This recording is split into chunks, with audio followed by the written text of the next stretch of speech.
Nih, ketika berbicara mengenai data yang dibawa oleh Bu Darni, memang ada kata kalimat di sana disatukan menjadi yang dua tadinya itu digabung menjadi satu. Tetapi dengan menggabungkan itu justru merusak tatanan daripada hukum Taurat. Kenapa bisa demikian? Karena dengan menganggapnya dia menjadi satu, pandangan orang di luar Yahudi itu akan bercabang-cabang dan memiliki penilaian dan penafsiran yang berbeda. Contoh, Katolik beda dengan Advent, Advent beda dengan Protestan, dan seterusnya. Menyikapi hukum yang ada yang dikenal dengan hukum Taurat.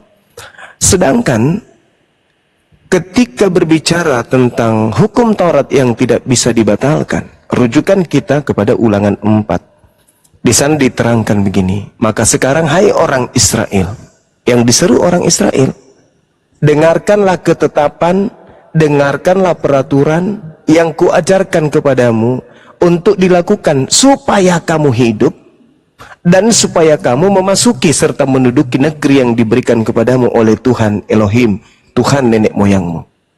Janganlah kamu menambahi dan jangan apa yang kuperintahkan kepadamu, dan janganlah kamu menguranginya. Dengan demikian kamu berpegang pada perintah Tuhan Elohimmu yang kusampaikan kepadamu. Kalau sudah ada perintah jangan kamu menambahi, tidak ada lagi cerita Tuhan datang menjadi Yesus. Tidak boleh ditambah-tambahi. Tuhan datang mengambil daging, lalu kemudian mati, dibunuh untuk nebus dosa. Itu tak boleh, karena itu tidak ada di dalam hukum Taurat. Jangan kau menambah, jangan kau mengurang. Sehingga ketika Anda mengatakan itu sudah disatukan, itu cara Paulus. Kan Yesus sudah mengatakan waspada kepada penyesat. Yang namanya penyesat itu lihai di dalam menyesatkan manusia. Perintahnya kan jelas, jangan kamu menambahi apa yang kuperintahkan kepadamu, jangan kamu menguranginya. Dengan demikian kamu berpegang pada perintah Tuhan. Bahkan kalau kita melihat di dalam Ulangan 6, orang-orang Yahudi kemudian diperintahkan oleh Elohim pada saat dia duduk, pada saat dia berdiri, pada saat dia baring, pada saat dia berjalan dan seterusnya. Tidak boleh kemudian mereka meninggalkan hukum Taurat yang sudah menjadi keyakinan dan aturan Tuhan kepada mereka. Inilah perintah, yakni ketetapan dan peraturan yang aku ajarkan kepadamu atas perintah Tuhan Elohimmu untuk dilakukan di negeri kemana kamu pergi untuk mendudukinya, supaya seumur hidupmu engkau dan anak cucumu takut, bukan malah membunuh Tuhan, tapi takut akan Tuhan dan berpegang pada segala ketetapan dan perintahnya yang kusampaikan kepadamu, dan supaya lanjut usiamu. Maka dengarkanlah wahai orang-orang Israel, lakukanlah itu dengan setia, agar supaya baik hidupmu, baik keadaanmu, dan supaya kamu menjadi sangat banyak seperti yang dijanjikan oleh Tuhan Elohim, Tuhan nenek moyangmu kepadamu di satu negeri yang berlimpah-limpah susu dan madunya. Dengarkanlah hai orang-orang Israel, Tuhan itu Eloah kita, Tuhan itu Esa. Kasihilah Tuhan Elohim dengan segenap hati, segenap jiwa, segenap kekuatan. Apa yang kuperintahkan kepadamu pada hari ini haruslah engkau perhatikan, haruslah engkau mengajarkannya berulang-ulang kepada anak-anakmu, dan membicarakannya apabila engkau duduk di rumahmu, apabila engkau sedang dalam perjalanan, apabila engkau berbaring, apabila engkau bangun. Haruslah juga engkau mengikatkan sebagai tanda pada tanganmu, dan harus itu menjadi lambang di dahimu, dan harus engkau menuliskan pada tiang pintu rumahmu dan pada pintu gerbangmu. Maka apabila Tuhan Elohim telah membawa engkau masuk negeri yang dijanjikan dengan sumpah kepada nenek moyangmu, yakni Abraham, Ishak dan Yakub, untuk memberikannya kepadamu kota-kota besar dan baik yang tidak kau dirikan, rumah-rumah penuh berisi berbagai-bagai barang baik yang tidak kau isi seumur umur yang engkau gali kemudian, sumur-sumur yang engkau gali kemudian, kebun-kebun anggur dan kebun zaitun yang tidak kau tanami, dan apabila engkau telah makan dan menjadi kenyang, maka berhati-hatilah supaya jangan engkau melupakan Tuhan yang telah membawa kamu keluar dari tanah Mesir, dari rumah perbudakan. Engkau harus takut kepada Elohim, kepada Dia harus engkau beribadah, dan demi namanya harus engkau bersumpah. Jangan kamu mengikuti ilah lain dari antara ilah bangsa-bangsa di sekelilingmu. Sebab ilah, sebab Tuhanmu, yaitu Elohim, adalah Tuhan yang pencemburu di tengah-tengahmu, supaya jangan bangkit murka Tuhan Elohim terhadap engkau, sehingga ia memusnahkan engkau dari muka bumi. Jangan engkau mencobai Tuhan Elohim seperti kau mencobai Dia di masa. Haruslah kau berpegang pada perintah, peringatan, ketetapan Tuhan Elohim yang diperintahkan kepadamu. Haruslah engkau melakukan apa yang benar dan baik di mata Tuhan, supaya baik keadaanmu dan engkau menduduki negeri yang baik yang dijanjikan Tuhan dengan sumpah kepada nenek moyangmu. Jadi ketika berbicara mengenai hukum yang datang kepada Bani Israel, itu hanya mengikat Bani Yakub saja. Jangan menambah, jangan mengurangi. Itu Bu Darni, silakan. Itu ya, di dalam ayat yang dibawakan oleh Bunda Rahma tadi, kalian itu kadang salah mengartikannya. Maksudnya itu, hukum Taurat itu dalam konteks ini bukan berarti dihapuskan, ya, tetapi dipenuhi oleh Kristus, dan orang percaya tidak lagi hidup di bawah hukum Taurat itu, tetapi di bawah kasih, karunia, dan Roh Kudus. Kalau sudah di bawah kasih, karunia, Roh Kudus, berarti gak mungkin dong saya membunuh, saya mencuri, saya melanggar hukum-hukum itu tadi. Bukan seperti itu. Nah, jadi kadang kalian melihat dari apa? Sepatah kata yang mana yang mau kalian rasa enak, mau menjatuhkan umat Kristen, nah itu kalian ambil. Sementara bukan itu dibatalkan, tapi dipersatukan. Itu tadilah maksudnya, itu dipersatukannya. Dihiduplah kami ini di dalam kasih. Kalau dalam kasih, gak mungkin dong kami membunuh, kan begitu. Gak mungkinlah berzina, suamiku ada, lalu diambilnya istri orang lagi. Kan enggak, sudah di dalam kasih, sudah dipersatukan di dalam Yesus. Jadi kami tetap mengindahkan hukum itu. Paulus nggak ada sama sekali. Orang dibilangnya kok di dalam Galatia 3 ayat 24. Hukum Taurat, penuntun bagi kamu sampai Yesus datang. Orang dia adalah rasulnya. Mana mungkin berani dia melakukan yang tidak benar di hadapan Yesus. Begitu loh. Iya, silakan kalau ada yang nambahin. Oke, itu pembelaan Bu Darni wajar. Karena ibu pengikut Paulus, wajar, itu harus ibu lakukan. Tapi sekali-kali ketika perkara agama kita bahas, kita dudukkan kebenaran itu pada tempatnya, dan kita tanggalkan dulu doktrin dan dogma. Dalil yang saya bacakan tidak akan pernah bisa menjadikan orang Yahudi menjadi Kristen, tak mungkin, tidak akan mungkin. Kenapa? Karena Paulus sendiri mengaku, aku diutus untuk non-Yahudi. Sedangkan Taurat itu hanya diutus untuk Yahudi. Jadi di sini konsep udah berbeda. Paulus mengaku, aku diutus untuk orang-orang yang bersunat, yang tidak bersunat. Galatia 2 nomor 8. Galatia 1:15 untuk non-Yahudi. Sedangkan Nabi Musa alaihissalam dengan Tauratnya diutus untuk Bani Israel. Makanya tadi saya membaca, wahai orang-orang Israel, dengarlah ketetapan dan peraturan yang kuajarkan kepadamu untuk dilakukan supaya kamu hidup. Jangan kamu menambah, jangan kau mengurangi. Dengan demikian kamu berpegang pada perintah Tuhan Elohim yang kusampaikan kepadamu. Artinya, ketika Bani Israel menerima pengajaran Nabi Musa ini, mustahil jadi Kristen. Makanya Yudaism masih tetap berdiri sampai hari ini.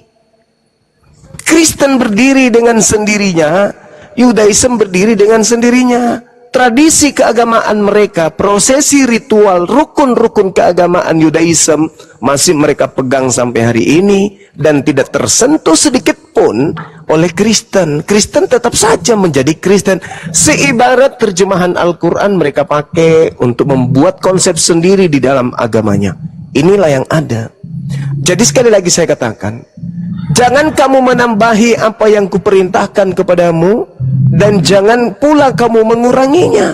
Jadi ketika kemudian Tuhan mengatakan dalam Mazmur 147, hukum-hukum yang kuberikan kepada Yakub dan aturan-aturanku yang kuberikan kepada Israel, tidak aku berikan kepada bangsa lain. Itu udah final. Maka jangan ditambah. Nah, sedangkan lahirnya Kristen muncul Lukas, Markus, Matius, Yohanes, Petrus 1, Kisah Para Rasul, Ibrani, Galatia, Roma, Efesus, Tesalonika, Filemon, dan seterusnya. Itu penambahan-penambahan semua. Lain cerita kalau itu bersifat tafsir. Masalahnya itu bukan tafsir, itu adalah kitab yang dianggap suci. Makanya disebut perjanjian baru, dan menyatakan kitabnya orang Yahudi yang perjanjian baru justru menjadi perjanjian lama. Nah ini loh. Jadi kalau dikatakan jangan menambahi, ya simpan Roma, Galatia, Filipi, disimpan di peti. Jangan dipakai itu. Harus hanya menggunakan hukum yang datang kepada Bani Israel saja. Kalau sampai ada penambahan, berarti apakah Tuhan kepada Nabi Musa, engkau tidak akan hidup, artinya mati neraka. Nah, bahkan mereka orang-orang Yahudi, perintahnya ikatkan pada tanganmu, tuliskan pada pintu-pintu rumahmu. Pada saat kamu duduk, baring, berdiri, berjalan, dan seterusnya. Gak boleh orang Kristen masuk di situ, gak boleh. Makanya berat Kristen ini untuk menjual agamanya agar dianggap kemudian benar dengan hanya menempelkan terjemahan kitabnya agama lain. Berat. Kalau dulu tidak ada para apologet Islam, mungkin Selonong Boy masuk ke ganggang ngajarin orang menjadi Kristen dengan membawa kitabnya orang Yahudi. Di dalam kitab Keluaran, di dalam kitab Kejadian, di dalam Tawarik, Tawarik 1, Tawarik 2, Tawarik 3, Yesaya. Oh dulu, sebelum kami hadir, boleh kalian menjual agama kalian dengan menggunakan topeng terjemahan kitabnya agama Yahudi. Tapi sekarang, no way, tidak ada jalan lagi kawan. Udah berat kalian itu, udah berat. Semakin berat untuk mengkristenkan Indonesia. Demikian. Ya, saya sapa dulu Gulunda. Maju Lubis. Selamat malam. Malam. Ya, agamanya apa, Bang? So, Kristen, Bang. Oh, Kristen. Ya, silakan. Mau ditanggapi pernyataan Gulunda. Silakan. Saya boleh buat narasi ya. Silakan kawan, silakan. Tapi ini kan, maaf ya semua teman-teman ya. Iya. Ini kan dari pandangan saya ya. Silakan Bang. Tapi nanti ada dalil-dalil yang saya sampaikan juga kepada. Baik. Gitu. Jadi kan Matius 5 ayat 17 sampai 18 bahwa hukum Taurat itu tidak bisa ditiadakan ya. Jadi jelas perkataan Yesus. Lebih baik runtuh langit itu kalau satu iota pun dari hukum Taurat dihilangkan. Jadi jangan kamu sangka kalau saya datang bukan untuk meniadakan, tapi menggenapi hukum Taurat. Itu kata Yesus ya. Jadi artinya menggenapi hukum Taurat ini, karena hukum Taurat itu adalah firman Tuhan, berasal dari Tuhan. Perintah ke-10 perintah hukum Taurat adalah firman Tuhan. Dan firman Tuhan harus digenapi, artinya firman Tuhan itu harus sampai kepada tujuannya. Saya kasih contoh. Jadilah kamu langit. Nah, ketika langit sudah jadi, di sana firman Tuhan sudah sampai kepada tujuannya, yaitu menjadikan langit. Tentu firman tersebut tidak bisa lagi digunakan. Kalau digunakan lagi, akan menjadi langit lagi, akan tambah 2 langit, kan gitu. Nah, jadi firman Tuhan sampai kepada tujuannya, artinya firman Tuhan itu sudah berakhir karena sudah sampai kepada tujuannya. Itulah arti dari penggenapan firman Tuhan. Nah, ketika Yesus menggenapi hukum Taurat, di mana Yesus telah menyampaikan, membuat hukum Taurat itu sampai kepada tujuannya. Karena perintah hukum Taurat dari titah pertama sampai titah keempat itu pengaturan kepada Tuhan, supaya kita menyembah Tuhan yang satu, yaitu Elohim. Dan titah ke-5 sampai titah ke-10 itu perintah untuk mengasihi sesama. Di sana tertulis hormati orang tua, jangan berzina, jangan mencuri, dan lain Teman-teman, dia bilang dia menyembah Nah, ada dua hukum di sana, mengasihi Tuhan Allah dan mengasihi sesama. Dan di kedua hukum inilah seluruh 10 hukum Taurat. Artinya, Yesus menggenapinya, di mana Yesus taat dan setia kepada perintah Bapaknya sebagai cerminan bahwa dia tunduk kepada perintah Bapa dan dia mengasihi Bapa dengan melakukan semua perintah Bapaknya. Nah, dengan kematiannya di kayu salib, dia mengasihi manusia sesamanya, memberikan nyawanya untuk sesamanya. Artinya, dua hukum ini telah tergenapi dilakukan oleh Yesus dengan kematiannya di kayu salib. Dia juga disunat, ya. Dia semua hukum-hukum Taurat tergenapi di dalam diri Yesus. Nah, arti daripada kita harus satu dengan Yesus, di mana Yesus datang dan diam di dalam tubuh manusia, Yohanes 14 ayat 23, di mana Tuhan manunggal dengan manusia. Kemanunggalan ini ketika Yesus telah menggenapi hukum Taurat, di sanalah manusia tersebut terbebas dari hukum Taurat. Sebenarnya bukan dibatalkan, tetapi terbebas. Artinya ada apa? Ada Yesus di dalam tubuh orang tersebut diam, sehingga dia dimerdekakan dari segala hukum Taurat. Ya, jadi kemanunggalan Yesus atau kemanunggalan Tuhan dengan manusia, itulah yang membuat manusia merdeka dari hukum Taurat. Sebenarnya bukan dibatalkan, bukan dibatalkan. Artinya kita sudah hidup di dalam hukum Taurat ketika kita satu tubuh dengan Kristus.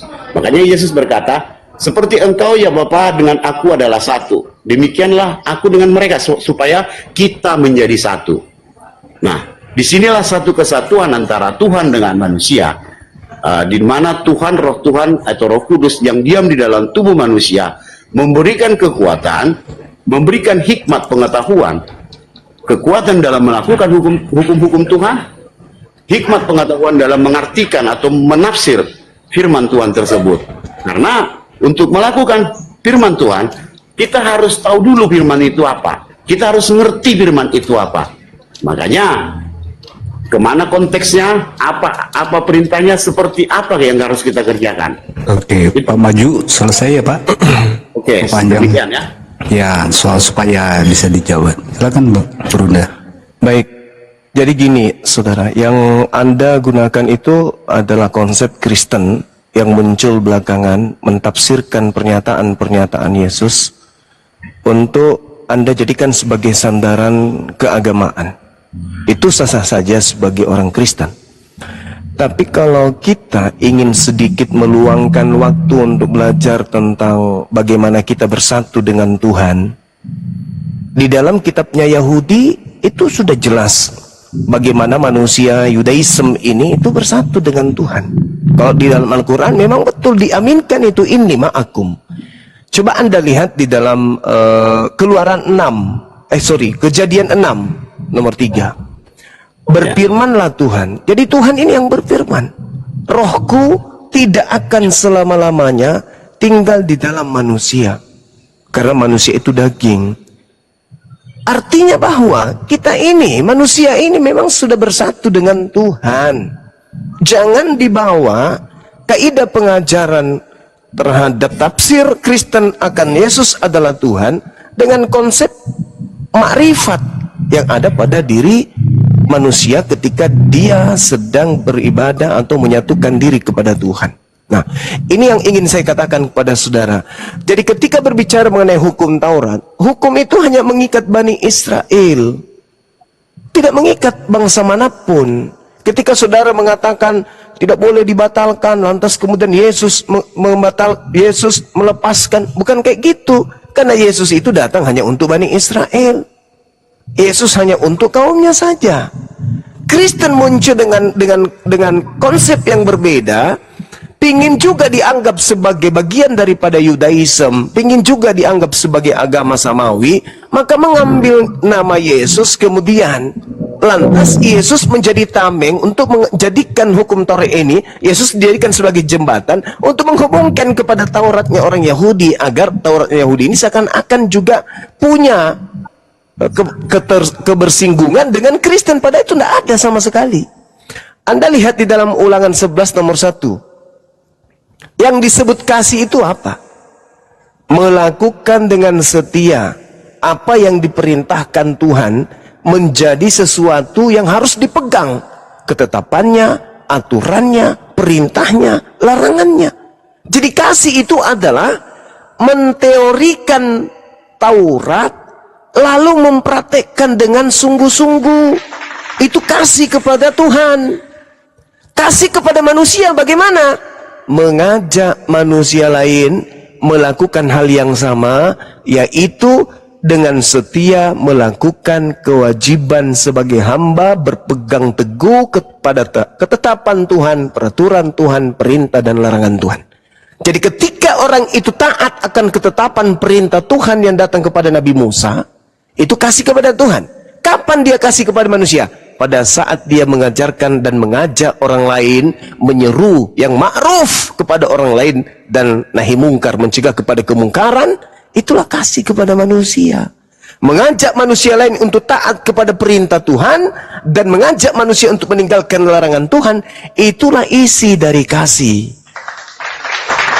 Sedangkan yang ada di pola Kristen, mengajak orang lain, mengajak anak-anaknya untuk meninggalkan hukum Tuhan, menuju kepada hukum manusia. Itu bukan kasih itu. Itu menghancurkan manusia. Sedangkan di dalam kitabnya orang Yahudi, Yosua 22 nomor 5, hanya lakukanlah dengan sangat setia perintah, hukum yang diperintahkan kepadamu oleh Musa, hamba Tuhan itu. Yakni, mengasihi Tuhan. Dengan jalan apa? Menuruti segala jalan yang ditunjukkannya, tetap mengikuti perintahnya, berpaut padanya dan berbakti padanya dengan segenap hati dan segenap jiwa. Itu baru disebut kasih. Yang Kristen hari ini apa? Enggak ada kasih di Kristen, itu enggak ada. Kasih kepada Tuhan tidak, kasih kepada manusia apalagi. Bagaimana mungkin mau dikatakan kasih kepada Tuhan? Tuhan yang menjalankan, memerintahkan supaya kita menjalankan hukumnya, diimani, turun ke bumi menjadi daging, lalu mati dibunuh manusia. Ini konsep dari mana? Sudah begitu ngajak anak-anaknya pun melakukan hal yang sama. Beriman Tuhan langit dan bumi, turun ke bumi, mati dengan jalan kutuk untuk menebus dosa manusia, menebus manusia dari hukum Taurat. Ini hukum yang dibuat-buat. Hukum yang dibuat-buat. Jadi ketika saudara Kristen mengatakan kami pengikut Kristus, kami jempol, memang betul, tapi Kristus mana yang Anda ikutin? Kalau Kristus yang asli taat kepada hukum Taurat, dia mengatakan dalam Matius yang Anda bawa tadi, Matius 5, apa kata dia? Barang siapa, jadi siapapun yang meniadakan hukum Taurat, meskipun yang paling tercilek, lalu mengajarkan kepada orang lain, maka dia menempati neraka. Itu loh ancaman Yesus itu. Itu penekanan Yesus. Tidak ada tawar-menawar. Itu penekanan Yesus. Barang siapa yang meniadakan sedikit pun, setitik pun, meskipun yang paling kecil, lalu mengajarkan kepada orang lain, maka dia akan menempati neraka, tempat terhina. Ini yang perlu direnungkan oleh saudara-saudara saya Kristen. Jadi kasih di dalam Kristen itu tidak ada. Siapa yang mengatakan kasih dalam Kristen tidak ada? Bang Suma. Bang Suma lah yang mengatakan di Kristen itu tidak ada kasih kepada Tuhan, apatah lagi kepada manusia, jika terkait dengan keagamaan. Tapi kalau terkait dengan sosial, ya orang Kristen itu pengasih, suka kasih Indomie, kasih celana, cek sepatu, sendal, selimut dan seterusnya. Kristen itu bisa. Tapi kalau dibilang berkaitan dengan agama, sama sekali Kristen itu tidak ada kasih kepada Tuhan dan juga kasih kepada manusia, itu enggak ada dalam arti keagamaan, keyakinan. Karena Kristen ini mengajak manusia menyembah kepada sosok yang terkutuk di atas salib. Nah, ini yang bahaya. Demikian.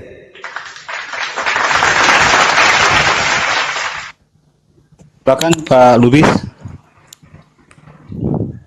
Pak Maju Lubis. Maju Lubis.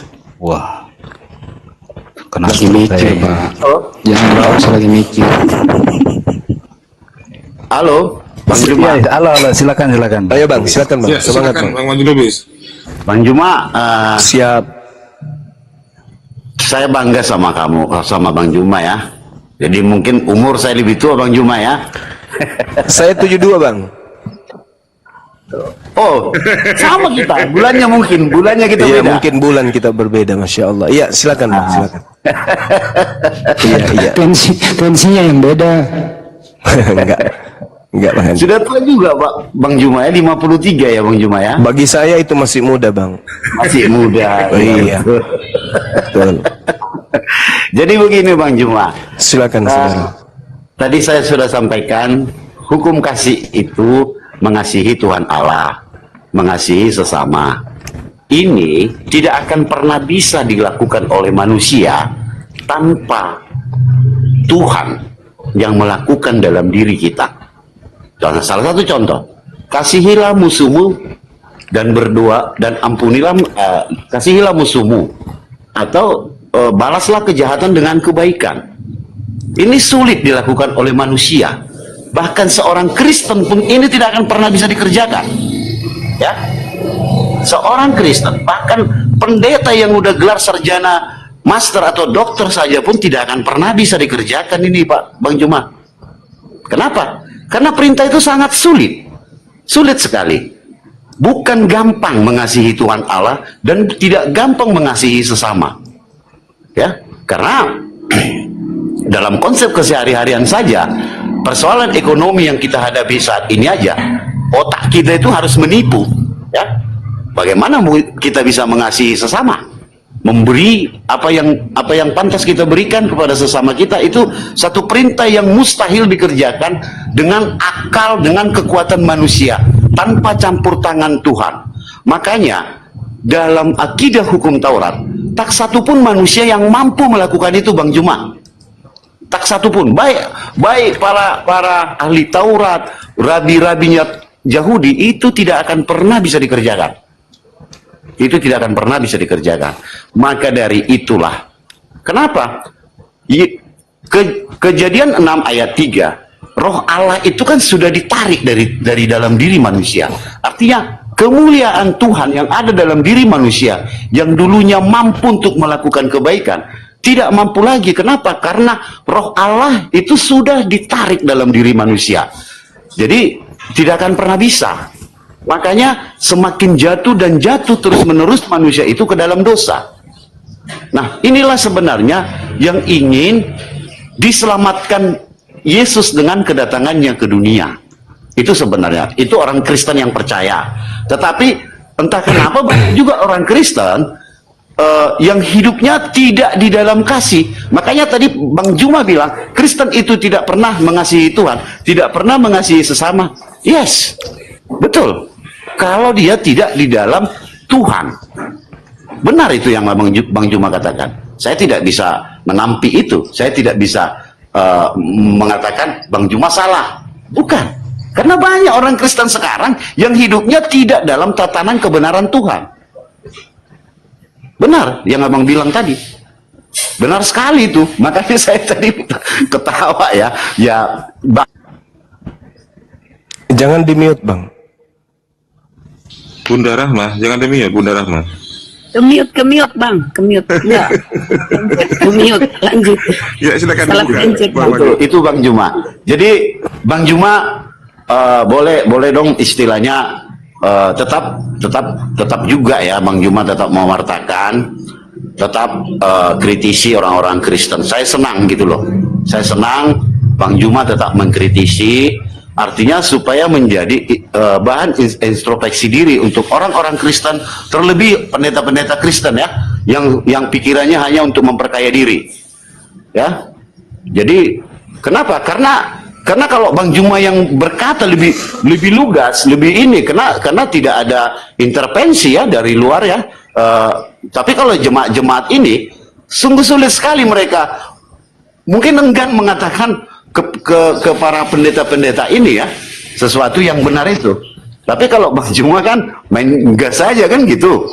Ya, silakan Bang Juma. Selagi mengkritisi itu boleh ya. semua kita boleh kritisi, nggak apa-apa Bang Juma.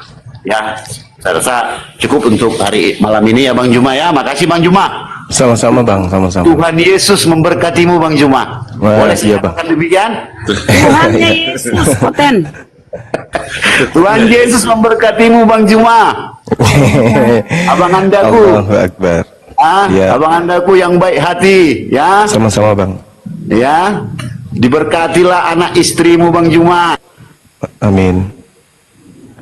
Oke, saudara, saya tanggapi apa yang disampaikan oleh saudara kita tadi sebelum diambil alih. Ya, selamat malam. Ya, aku Ya, selamat yang mau malam. menanggapi. Ya, tadi ada Bang Zuma yang mengatakan ajaran Yesus ya kasih. Ya, benar. Itu yang dibawa Yesus itu adalah kasih yang sempurna.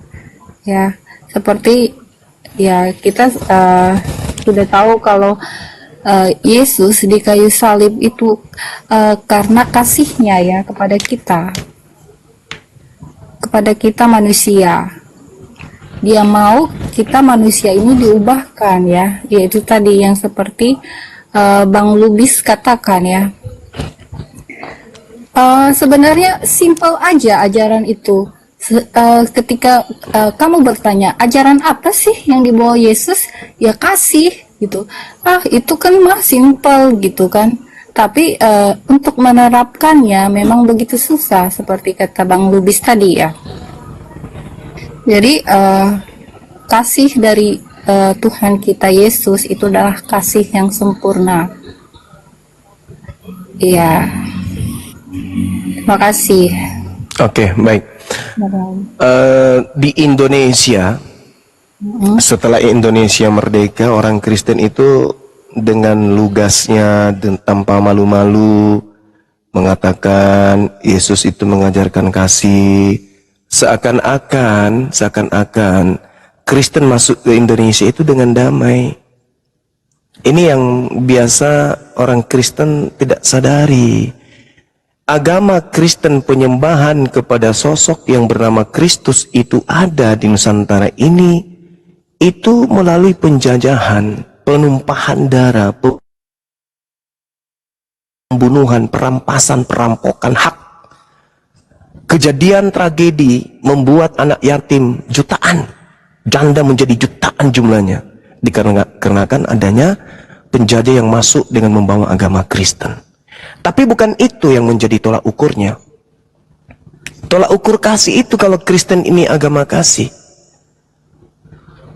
maka cerminan awal yang harus kita lihat bagaimana Katolik.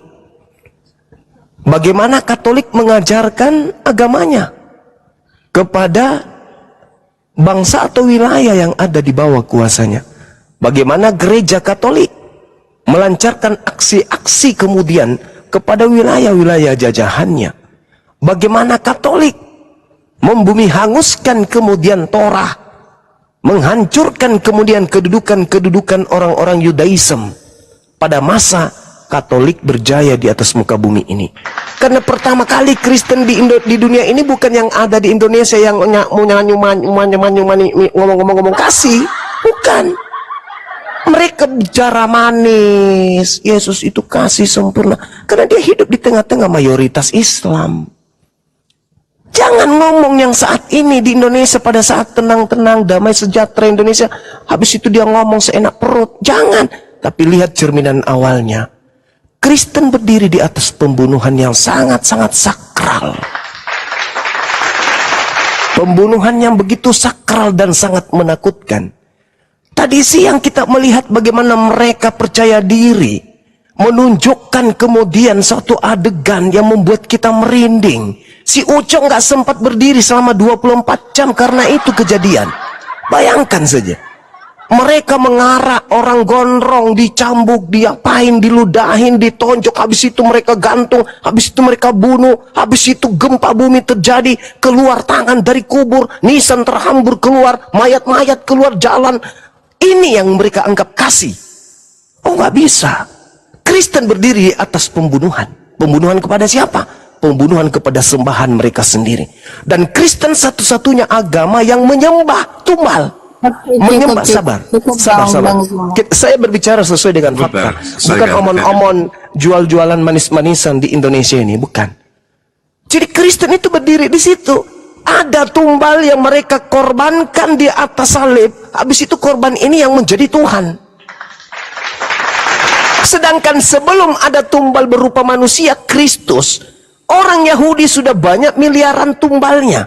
Domba tumbalnya, sapi tumbalnya, kambing, lembu tumbalnya. Tak ada Yahudi menyembah tumbal, nggak ada. Tak ada. Ini Kristen menumbalkan Kristus Tuhan mereka. Habis itu mereka tuhankan. Ngeri ini teman-teman. Jadi kalau ada yang bermanis-manis muncul di tengah-tengah kita, kasih Kristen itu apa? Kristen itu apa rupanya? Hah? Dari abad pertama sampai ke Indonesia baik-baik aja? Enggak. Bagaimana di dalam di kitabnya 2 MKB, orang-orang Yahudi punya catatan-catatan kelam tentang Kristen, tentang Katolik. Agama yang paling banyak menumpahkan darah di atas muka bumi ini, agama yang bertuhankan Yesus. Pembuat senjata-senjata di atas muka bumi ini mayoritas beragama penyembah Yesus. Mencetus adu domba dan segala macam tetebenge pembunuhan di atas muka bumi ini, orang-orang yang mengatakan dirinya penyembah Yesus Kristus. Tak ada itu kasih. Coba, sesederhana apa kasih ini kita ingin bandingkan dengan agama lain? Ada ndak kasih yang begitu tersohor di Kristen yang tidak dimiliki oleh agama lain? Apa itu? Memberi Indomie, Islam juga bisa. Apa? Memberikan pengobatan gratis, Islam juga bisa. Apa? Pendidikan gratis, Islam juga bisa. Apa di Kristen? Nggak ada, nggak ada. Sekarang mereka jualan. Seibarat mereka habis membunuh, tangan mereka cuci bersih-bersih, pakai tisu, pakai parfum, habis itu melenggang di tengah-tengah kita. Aku agama kasih loh. Padahal barusan dia cuci tangan. Di Makassar di Makassar ini ada makam 40.000 jiwa, satu lubang. Siapa pelakunya? Orang-orang yang menuhankan Kristus. Lalu sekarang kita ingin ditipu dengan mereka mengatakan, Kristen itu agama kasih loh. Oh, pelan-pelan tante. Ya, saya kira begitu. Satu-satunya agama di atas muka bumi ini yang berdiri atas pembunuhan kepada sembahannya sendiri hanya agama Kristen. Camkan itu baik-baik. Silakan. Ya, itu ya Bang Juma ini sudah banyak ya ini menghujat ya, itu tuduhan yang tak beralasan. Tidak ada kasih yang kami berikan itu kepada sesama, itu adalah ajaran dari Yesus sendiri ya. Sebagaimana Yesus telah tadi sudah saya sampaikan, sebagaimana Yesus mengorbankan dirinya di kayu salib. Jadi itulah kasih yang sempurna. Ketika kamu kasihnya, sebentar, saya belum selesai. Ini tanggung nih dipotong. Ketika kamu mengasihi, cuman kamu memberi uang kepada fakir miskin, kepada orang miskin, tapi kamu tidak lebih dari itu namanya kasihmu itu tidak sempurna, ya. Yang diajarkan Yesus itu adalah kasih sempurna, ya, kasih yang dengan secara tulus, ya, dengan secara tulus dan tidak membalas, itulah dia kasih yang sempurna. Yesus ajarkan itu. Apa ketika Yesus, ya dengar, belum selesai. Ketika Yesus kata terakhir di kayu salib mengatakan, ampunilah mereka Bapa, karena mereka tidak tahu apa yang mereka perbuat. Itu kan? Itu kasih Yesus yang telah diajarkan. Jadi kita harus mengampuni sesama. Kalau dia benar-benar Kristen, kekristenannya itu akan terlihat dari wujud kasih Allah. Karena itulah yang sudah diajarkan kepada kita. Kita yang mengimaninya. Beda ya dengan yang tidak menerapkan atau tidak mengimani sebagai Kristus. Bedakan. Jadi jangan kamu samaratakan, oh kasihnya seperti ini, di luar seperti itu. Ya jelas bukan. Yesus juga mengatakan, janganlah kamu seperti suam-suam seperti kuku, seperti ini, kamu tidak panas ataupun dingin. Jadi Tuhan aja mengajarkan seperti itu. Ya, Bang Juma tadi, dari tadi aku lihat, dari tadi aku dengar itu penghujatan ya. Room ini memang room penghujat. Catat. Di mana hujatnya, di mana? Di mana hujatnya? Bang Juma pakai Nah, data dikatakan, gitu. ya dikatakan kami menuhankan Tuhan itu ketika kami membunuhnya. Menuhankan Tuhan, emang nggak menuhankan Itu Tuhan? kan Roma botol 14 nomor 9, Itu kekonyolan untuk yang itulah tidak- Yesus mati agar dibangkitkan oleh Allah untuk menjadi Tuhan bagi orang Kristen. Dalil. Itu itulah kesalahan dari kalian ya, kesalahan dari Itu kalian. dalil. Masa dalil salah? Dari Benar. dari Anda perspektif percaya kalian, dalil Anda dan salah. cara pandang kalian ke Kristenan seperti itu yang sangat. Lah itu yang sangat tertulis. salah Untuk ya, itulah Yesus mati agar dia dibangkitkan untuk menjadi Tuhan. Bagi siapa? Bagi orang Kristen. Dalil kok ada. Jadi kalau dia tidak mati dibunuh, ya nggak bangkit. Kalau nggak bangkit, ya nggak jadi Tuhan. Itu dalil. Makanya beragama itu pakai akal, bukan pakai dogma. Ya nggak seperti itu, Dul, nggak Coba, seperti itu. coba, silakan Anda baca. Saya ingin dengar. Roma 14 nomor di 9. mana kamu ambil dalil comot-comot itu? Kamu di mana? Roma Di mana? 14. Biar aku bantu kamu membacakannya ya. Iya, silakan, nggak kamu baca ini semuanya. silakan saudari baca, silakan. Di mana kamu ambil? Di mana kamu kutip? Roma 14 nomor 9. Silakan. Yang keras ya. Silakan. Silakan. Baca Baca yang yang keras keras. ya. Silakan. Biar semua orang di dunia ini dengar. Silakan. Iya, Roma 14 Nomor ayat 9. Ya. Belum baca udah baper. Sebab untuk itulah Kristus mati dan bangkit kembali, yakni supaya dia hidup sebagai penguasa atas semua orang baik yang masih hidup. Dengar, belum baik yang masih hidup maupun mati ya. Anda sengaja membaca yang terbitan 2014 yang, iya kan? Mau terbitan Anda apa? Mau kitab? Anda tidak mau, berani membaca terjemahan baru kan? Kenapa? Kenapa nggak berani membaca terjemahan ini baru? banyak terjemahan. Kamu mau Iya. mau apa? AYT, Coba, TL, BIS, TSI, coba TB, coba TB, coba TB dibaca, coba. Coba dibaca Oke. TB. Sebab untuk itulah Kristus telah mati dan hidup kembali Supaya ia menjadi menjadi Tuhan, baik. Tuhan. Dengar ya Kak. Ya kamu jangan ketawa dulu. Itu belum selesai. Supaya ia menjadi Tuhan, baik Tuhan untuk atas orang mati orang maupun mati atas orang maupun hidup. atas orang-orang hidup. Ya, Jadi dengar. untuk itulah Yesus mati agar dia bisa hidup kembali supaya dia menjadi Ini Tuhan bisa di-mute baik dulu nggak? untuk Ini orang Kristen. Bang Suma, kan ini kan saya sekarang mau menjelaskan. Ya silakan Anda Dari jelaskan. tadi saya nggak bisa jelaskan. Roma 14 ini silakan. Dari tadi silakan. kalau kayak gini, ini aku Saya diam, katakan saya diam. hujat ya. Saya diam silakan. Enak aja Iya, lu. tadi kamu mengutip di Roma 14 ayat 9 ya, supaya kamu tahu bagaimana Kristus itu telah mati dan hidup kembali, berarti dia bangkit ya. Jadi di hari kematiannya dia telah merebut kunci maut itu dan dia berkuasa atas orang hidup maupun orang mati ya. Kalau ngomong itu jangan sampai Dialah menangis, Tuhan. Mbak. Santai aja. Jadi dengar. Makanya Jangan dibarengi dengan rasa ingin nangis, santai aja. Iya, tapi kamu jangan nyela dulu. Aku kan Enggak, belum selesai soalnya menjelaskan. adek ini mau nangis, membaca tapi ngawur gitu, sudah gitu ngarang gitu ya. Tapi jangan pakai mau nangis. Lah kok ngarang? Dengar, Iya, aku kan belum selesai. saya kan mengatakan Kristen satu-satunya agama di atas muka bumi ini yang membunuh supaya dia dapat Tuhan. Kan udah bilang tadi. Oke, Bang Zuma, yang Dalil membunuh saya siapa? salahkan. Yang membunuh Yesus Kristus siapa? Pahlawan Yang kalian, membunuh siapa? iblis. Pahlawan kalian, iblis. Pahlawan yang berjasa membunuh Kamu Yesus. yang punya pahlawan iblis. Aku tidak pernah punya pahlawan iblis. Kalau iblis tidak membunuh Yesus, bangkit gak dia jadi Tuhan untuk Anda? Lah, yang mengatakan seperti itu siapa? Kalau Yesus tidak dibunuh, itu tidak ada pahlawan di situ. Lah, yang sebenarnya yang Gimana telah ini? mati. Gimana ini? Yang membunuh Gimana? Yesus itu adalah apa? Tunggu. Gimana Makanya ini? cara pandang atau perspektif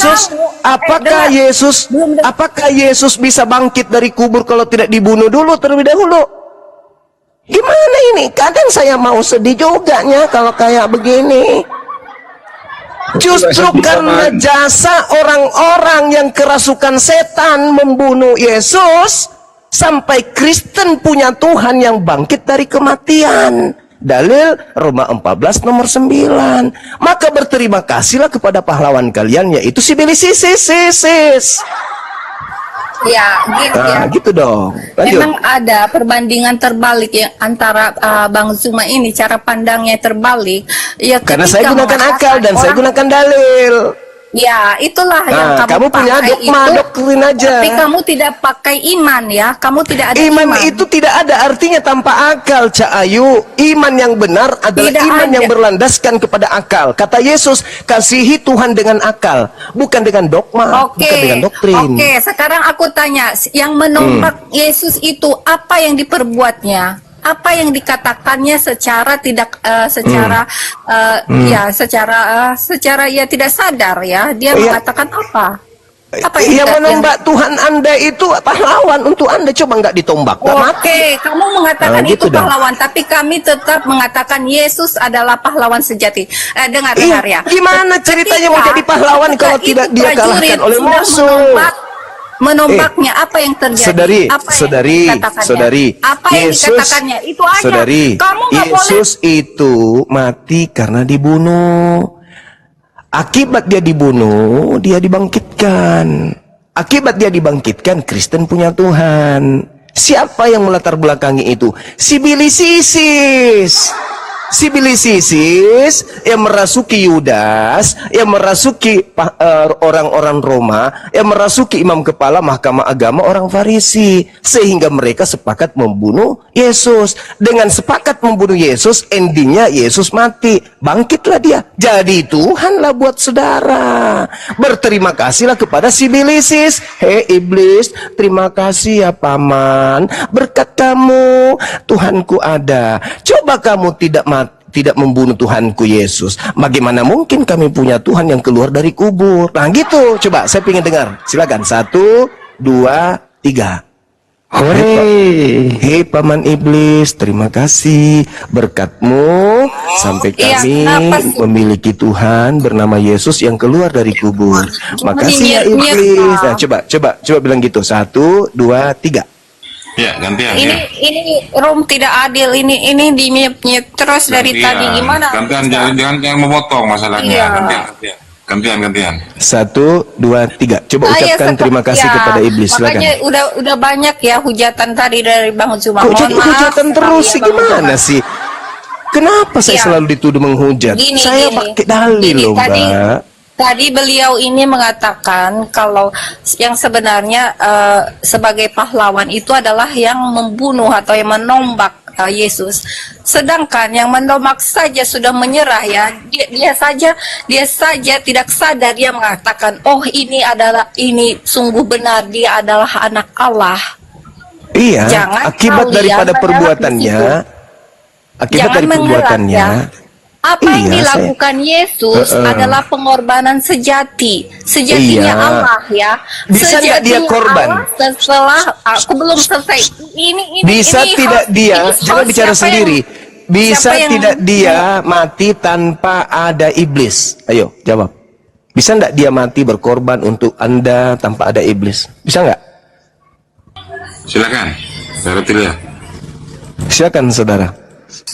Silakan. Ini dari tadi aku di mute terus, ini nggak adil ini. Coba ya, coba host adil sedikit. Iya, host jangan di mute host. Dengarkan pertanyaan saya ya, adikku yang manis, dengarkan. Bisa tidak Yesus jadi korban nebus dosa kalian tanpa ada campur tangan iblis membunuh dia, merasuki imam kepala, mahkamah agama, orang Farisi dan Yudas. Bisa nggak? Jawab. Tentu bisa lah, tentu Caranya bisa. bunuh Karena diri. Iblis di mana-mana ya, tanpa ya campur kepala apa, kepala ini, kepala itu. Dengar baik-baik dulu Bang Kepala- Suma kepala ya. botak. Ya, duduk manis dulu. Kok larinya Iya. ke kepala botak? Ke gua itu bang. Tunggu, sebentar, aku kan belum menjelaskan Ya, ya. silakan. Memang yang melakukan itu adalah atas dorongan iblis. Karena iblis telah berkuasa di bumi ya. Tunggu, kasih nalar kalian itu bekerja dulu, otak kalian dibuka ya. Tadi otak sudah kalian. lepas ucapan Anda. Bang Zuma, Memang tolong. iblis, memang Aku iblis. belum selesai, jangan makasih. di Syukran, ini Bun. dulu di selasa. Iya, potong terus ini, Bos. Ya, aku belum Masya Allah. selesai tadi ya. Ya tentu bisa ya. Kenapa enggak? Tadi ini Bang Juma ini cuman ya terpaku di situ atau terpaku dengan tunggu terpaku dengan eksiden atau kejadian pada waktu itu ya. Padahal sebenarnya yang berkuasa di bumi ini telah Tuhan melihat itu adalah kuasa maut ya. Adapun si iblis ini berkuasa apa saja dia tentu bisa tanpa campur tangan. Tadi Yudas tanpa campur tangan bisa. Jadi Karena dalam yang hal ini iblis perlawanan pahlawan kan? Di situ baca lagi ya, itu ada dalilnya karena perlawanan kita ini adalah roh iblis. Roh Ya, jahat. jadi iblis ini pahlawan untuk Kristen kan? Bukan pahlawan. Itu dari Nah, tadi kalau aku sudah tanpa katakan, iblis, Yesus tidak mati. perspektif Anda yang salah memandang itu adalah pahlawan itu iblis. Sedangkan iya, kami pahlawan lah. katakan pahlawan itu tetap Allah sejati. Itu adalah pahlawan sejati, yaitu Allah Yesus. tidak membunuh Yesus. Apakah Allah membunuh Yesus? Tidak ada Allah di situ. Siapa pembunuhnya? Siapa? Yang membunuh Yesus itu iblis. Maka dari itu yang Nah, maka dari itu, itu iblis. siapa Itu yang kau siapa sebut. yang menerima hadiah dari karya iblis? Siapa? Mimpi Bun, Masya Allah. Siapa bilang itu karya iblis? Itu adalah semua karya Allah. Berarti belum- Allah yang membunuh Yesus. Tunggu.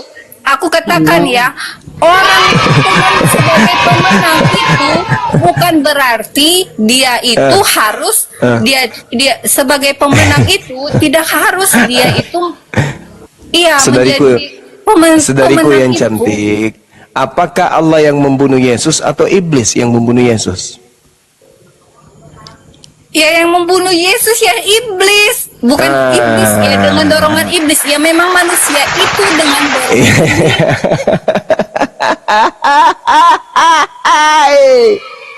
Iblis yang membunuh Yesus. Akibat dari ulah iblis membunuh Yesus, Kristen diselamatkan. Berarti yang jadi pahlawan di sini buat Kristen adalah si bilis isis. itu adalah pandanganmu ya. Ketika Yesus tunggu, aku kan belum selesai. Kamu suka memotong-motong dan menghindari ayat-ayat yang ada dalil di situ. Memang jelas-jelas di situ Harus dikasih Yesus pertanyaan dengar ini. jelas-jelas Yesus itu memegang kunci maut. Jangan ketawa-tertawa. Iya. Coba didengarkanlah aku. Iya, Coba saya satu Dek. setengah menit, Mbak. Adekku yang Setengah Di menit saya situ sebentar ya. jangan dihilangkan ya. Pada saat Mbak, setengah menit saya. Siapakah yang menghendaki Yesus mati di tiang salib? A. Bapak di surga. B. Iblis. Itu doang sih. Yang menghendaki Yesus mati di salib adalah A. Bapak di surga. Kabur. B. Iblis. Waduh, nyesel gua kasih. Kabur. Makasih Bliss, thank you Bliss. Gimana dong? Bagaimana? Roma 14 nomor 9 kan jelas itu. Sebab untuk itulah Kristus telah mati dan hidup kembali supaya Kristus menjadi Tuhan. Ya kan gitu dalilnya. Hah. Jadi tujuan Yesus mati supaya dia dibangkitkan kembali, hidup kembali supaya dia menjadi Tuhan. Berarti berkat pembunuhan iblis Tuhan. Kan Kan begitu. Maka Kristen harus berterima kasih kepada Iblis. Sibilis Isis. Repot kali lah. Gitu dong. Ayo, yang kuat argumentasinya naik. Tadi kenapa ada itu lari ya? Nih, gua baru ngomong, nyesel gua ngomong. Iya. Takut sama Bang Andi. Ya, Bang Jumba deh, saya kasih pertanyaan pilihan ganda. Iya. Ya. Siapakah yang menghendaki kerusakan di muka bumi? Sibilis Isis. Langsung dijawab belum. Siapakah yang merasuki? Sibilis Isis. Belum ada pertanyaan udah dijawab. Siapakah yang bertanggung Siapakah yang bertanggung jawab atas kematian seseorang? Iblis. Di tiang salib. Bentar dulu, belum kelar. Siapakah yang menghendaki kematian seseorang di tiang salib? Sibilis Isis. Sibilis. Siapakah yang berjasa antara Yesus dan iblis di tiang salib? Sibilis Isis. Siapakah yang menjadi pahlawan? Sibilis Isis. Siapa yang menikmati hasilnya? Sibilis Isis. Agama mana yang percaya di sana? Waduh. Karesteng. Iya, Kristen lah Bang. Ya. Terus kemudian, siapakah yang mati bangkit kembali supaya menjadi Tuhan? Mereka menyebutnya Kristus. Kristus. Siapa tokoh yang menulis ini? Mereka menyebutnya Flus. Paulus. Syukran. Artinya, perempuan tadi ini harus berterima kasih kepada siapa? Sibilis Isis. Dengan penulis, siapa namanya penulisnya? Sibulus. Nah, oke. Terus Siapakah yang ketemu ada seseorang di Damsik ketemu seseorang, dan siapa orang itu dan ketemu dengan siapa? Kristus bertemu dengan Sibulus. Apakah benar itu anak Maria loh? Saya curiga Bukan, dia sendiri yang menjawab, bukan. Galatia 1 nomor 1 bukan anak Maria, karena bukan manusia katanya. Sementara Maria melahirkan manusia. Bukan Yesus. Paulus menjawabnya sendiri. Ada tamu Bang Andi. Di manakah dideklarasikan dan tahun berapakah Yesus itu dideklarasikan menjadi Tuhan? Abad keempat. Di daerah manakah itu? Roma. Konsili apa namanya? Konsili Nikia. Pada pintar semua. Ya, ini ada. Selamat malam. Ada yang ganti juga nih. Bang Odong-Odong. Malam. Sudah murtad belum? Belum. Anda sudah makan Pak? Oh, belum murtad. Oke. Bapak udah sembuh Pak? Ya, cepat murtad. Udah sembuh? Sebelum mati. Udah sembuh belum? Kalau Bapak sudah bertelur, impokan ya, biar kami murtad. Kata Pak Ustadz kan, Ada nih telurnya 2 biji. kata Pak Ustadz kan, Jibril itu berkembang. Jangan langsung ke topik. Ini beret-beret ada 2 biji. Langsung ke topik aja. Siapakah yang berjasa atas kematian Yesus di tiang salib? Dialog kok main mute, malu-maluin. Oh, nggak bisa diskusi ini, curhat dia anak buahnya Edis. Curhat di mana? Jadi ada sedikit informasi, mohon maaf ya, ini ternyata untuk dua ini untuk Edis Kristen dan ya. si Udin dan Dan kawan-kawan itu ya sengaja memang kabur ke luar negeri untuk mengganti Tuhan mereka. Jadi mereka kabur untuk ganti Tuhan demi cuan. Itu si Udin ganti Tuhan, si Edis ganti Tuhan. Demi apa teman-teman? Demi cuan. Nah, pintar Bunda Rama. Tepuk tangan buat Bunda Rama. Hore.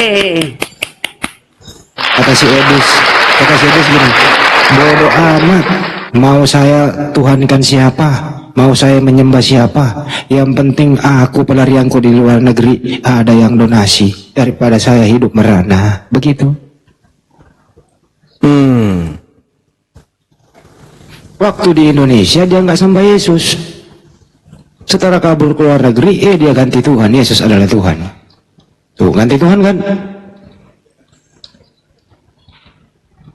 Ganti Tuhan demi cuan. Lanjut lagi Bunda, ada tamu.